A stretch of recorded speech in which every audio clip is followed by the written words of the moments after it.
So you can also use the PSO-STICK to actually get into your psoas. You can use it just by not even a wall, just put it in your hand, left or right, and then now I'm standing up, I can then slowly start to push into areas. Don't just push right into it. We want to warm it up. We want to tell our body that we're going to do a massage.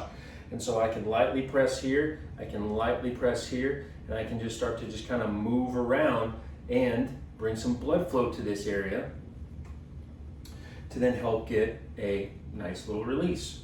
All right, this is going to be a little bit more intense because the surface area is different than the PSO RITE and different from the hand or the finger.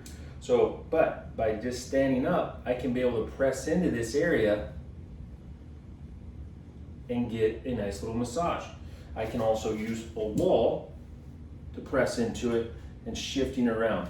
Another thing that can be useful too to be more active is if you have good balance, I can be able to press into this area, find the psoas, and now I can move my knee up and down, which then that can help you even with identifying where the psoas is at, because I'm activating that muscle, and you should feel some feedback on the PSO-STICK.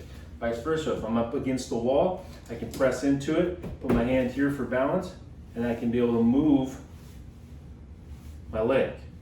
All right, this is another variation for using the PSO RITE, and for using the PSO Mini, I can be able to still pinch and get around that pelvis to be able to get into that area, which you'll see in that video.